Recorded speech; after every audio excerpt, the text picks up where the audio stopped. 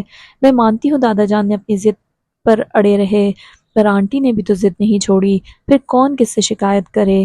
مانا وہ غصے میں تھے، اور غصے میں انہوں نے آنٹی کو اپنی زندگی اور گھر سے بے دخل بھی تو کر دیا، تو کیا باپ کو اپنی اولاد سے ناراض ہونے کا بھی حق نہیں؟ اور آخر کتنے عرصے تک ناراض رہتے؟ وہ ایک دن تو مان ہی جاتے۔ چلو مانا، آنٹی کو زندگی نے مہلت نہیں دی، پر انکل کو تو انہیں منانا آنے چاہیے تھا۔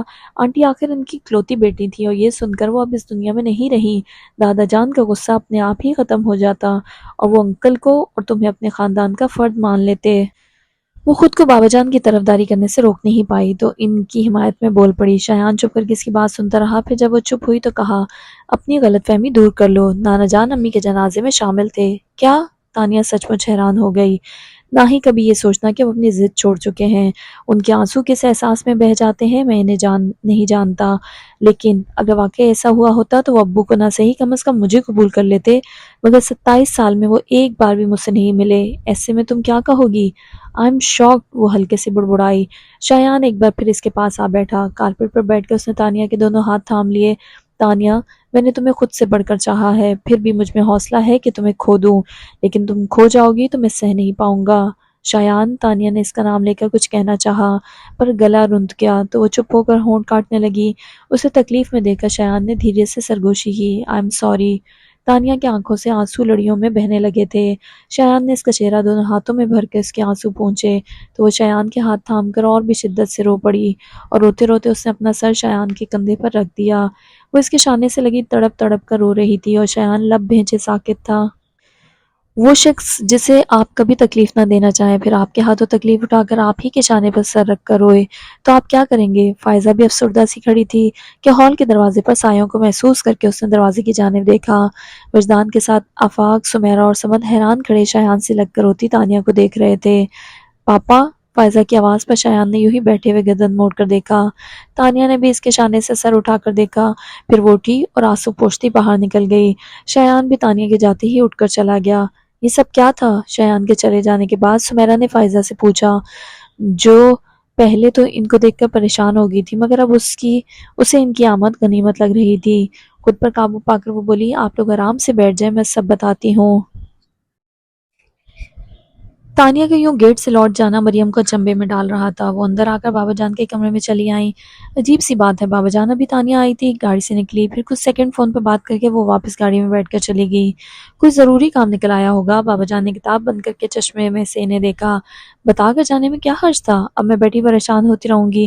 وہ بولی تو بابا جان مسکرا دیے، تو بیٹا مت پریشان ہونا، انہوں نے سنا ہی نہیں، ایسا کرتی ہوں اسے فون کر لیتی ہوں۔ وہ بول کر اٹھی اور کمرے میں رکھے ٹیلی فون سیٹ سے ہی نمبر ڈائل کرنے لگی۔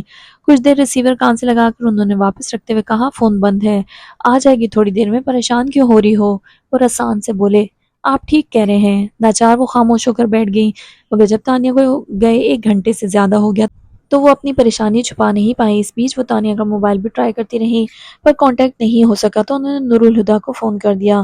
بیکار میں پریشان ہو رہی ہو، آ جائے گی، بچی نہیں ہے، پھر جہاں بھی گئی خود اپنی مرضی سے گئی ہے، پر اس کا موبائل کیوں بند ہے؟ اچھا دیکھو میں گھر آ رہا ہوں، اب تم آرام سے بیٹھ جاؤ، پریشان مت ہونا۔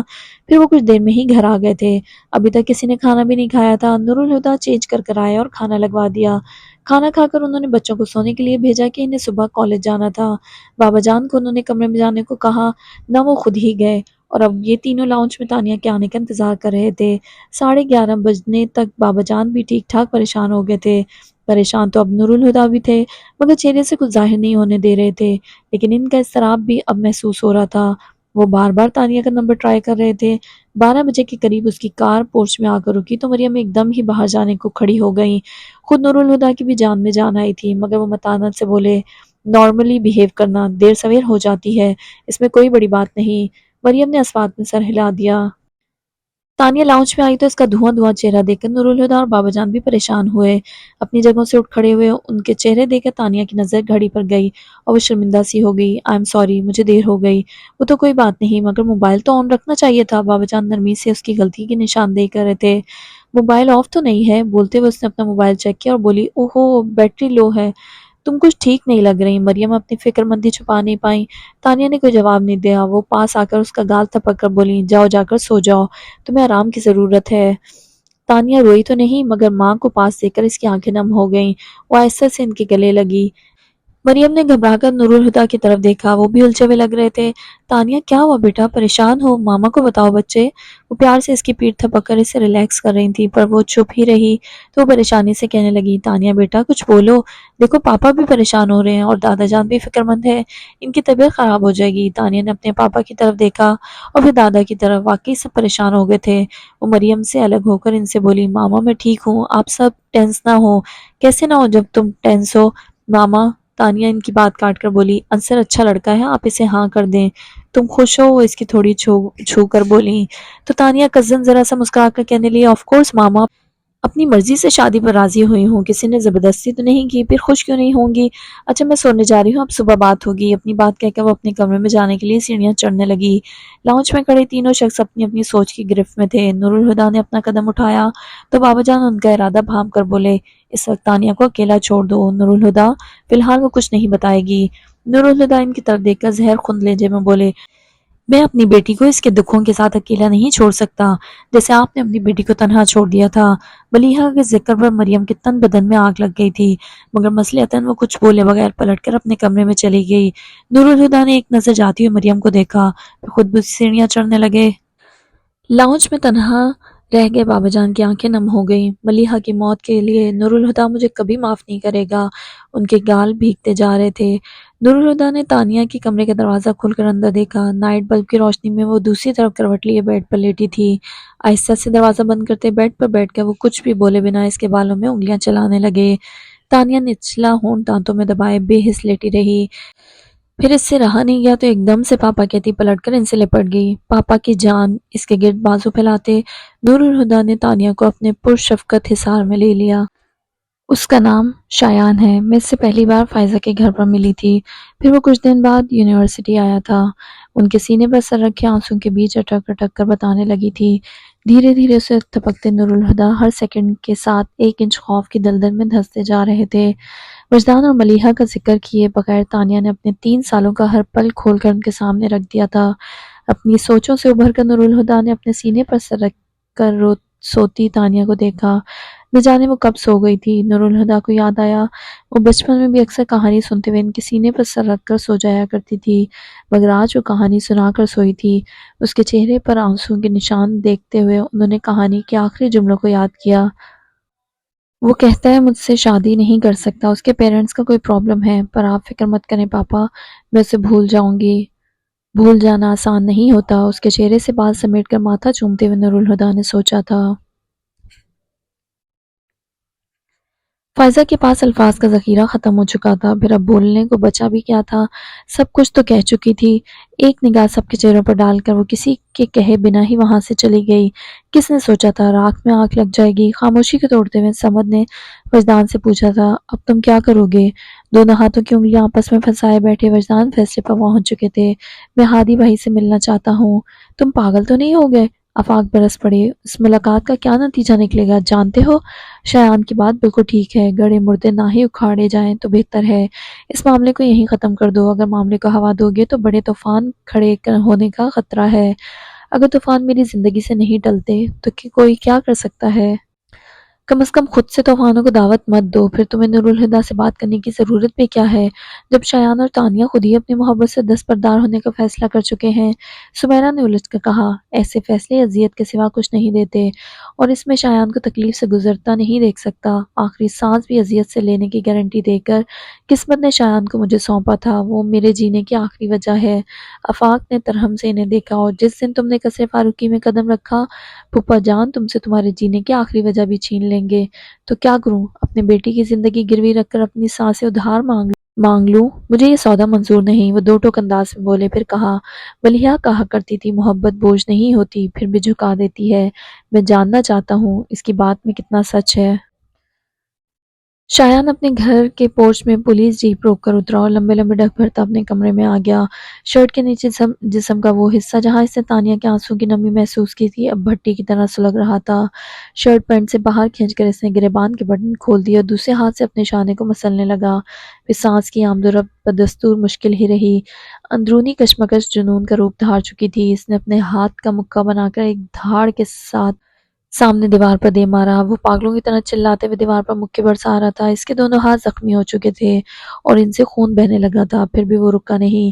اس کے توانا بازوؤں کی طاقت سے دیوار کا پینٹ تک اکھڑ چکا تھا، مگر دیوانگی تھی کہ کم ہونے کے بجائے بڑھتی جا رہی تھی۔ اب اس نے کمرے میں رکھی چیزوں کو اٹھا اٹھا کر پھینکنا شروع کیا۔ اس کا دل چاہ رہا تھا پوری دنیا کو تہس نہس کر دے۔ کرسیوں کو اس نے اپنی ٹھوکر سے الٹ کر رکھ دیا، بیڈ پر سے تکیے اور چادر ہوا میں اچھال دیے۔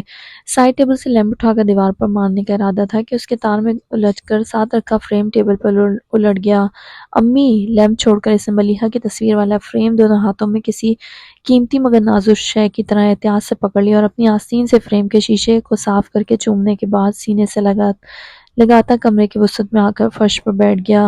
دیوانگی آنسوں میں ڈھل گئی۔ تصویر پر ہاتھ پھرتا ہوا وہ سرگوشی میں کہہ رہا تھا، کتنے آرام سے آپ مجھے چھوڑ کر چلی گئی۔ اپنے وجود کے حصے سے کوئی ایسے بے نیاز ہوتا ہے؟ زندگی کے ہر پل میں میں نے آپ کی کمی محسوس کی ہے۔ کہتے ہیں اولاد تکلیف میں ہو تو ماں قبر میں بھی بے چین ہو جاتی ہے۔ آج میں اپنی زندگی کی سب سے بڑی تکلیف سے گزر رہا ہوں۔ کیا آپ چین سے ہیں؟ کیسی ماں ہے؟ کبھی مجھے گود میں نہیں لیا، کبھی مجھے لوری نہیں سنائی، میں ٹھوکر کھا کر گرتا تو کبھی آپ کے ہاتھ مجھے تھامنے کو نہیں بڑھے۔ ترس کیا ہوں میں آپ کے احساس کو، پر کیا آج بھی آپ کی آغوش نہیں ملے گی؟ امی میں آپ کا بیٹا ہوں، آپ کیسے میری تکلیف پر چپ رہ سکتی ہیں؟ آج تو آ جائیں، کیا مجھے اتنا بھی حق نہیں کہ اپنی ماں کے گلے لگ سکوں؟ ملیحہ کی تصویر کو سینے میں بھیج کر وہ پھوٹ پھوٹ کر رو پڑا۔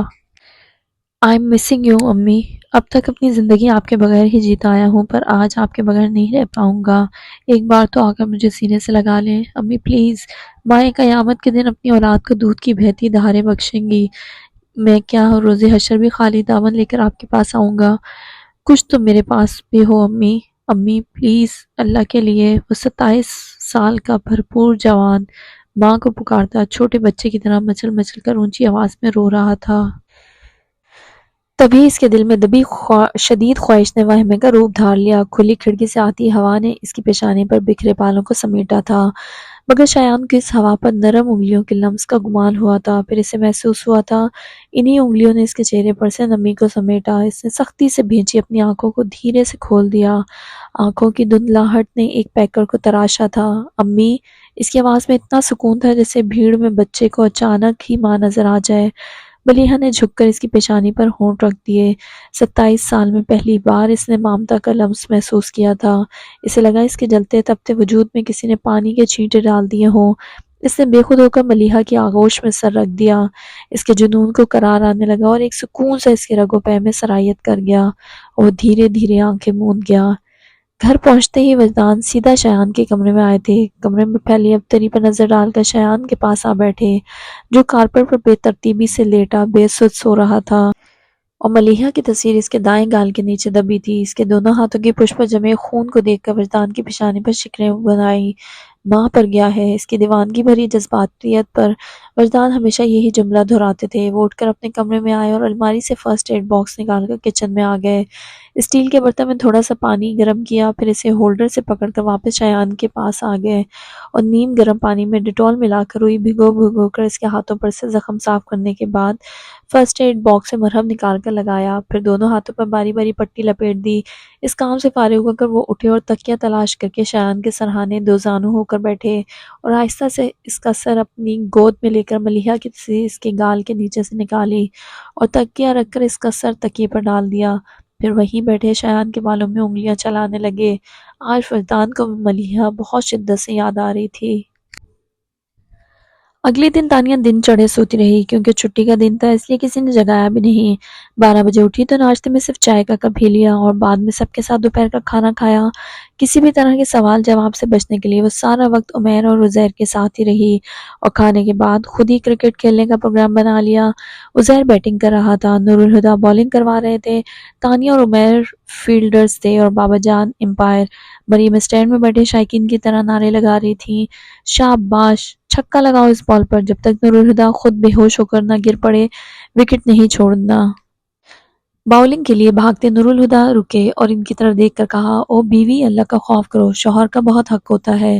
وہ ترکی بہ ترکی بولی، میں صرف بیوی ہی نہیں ماں بھی ہوں، اور ماں کے لیے اولاد سے بڑھ کر کچھ نہیں ہوتا، یہاں تک کہ بچوں کا باپ بھی نہیں۔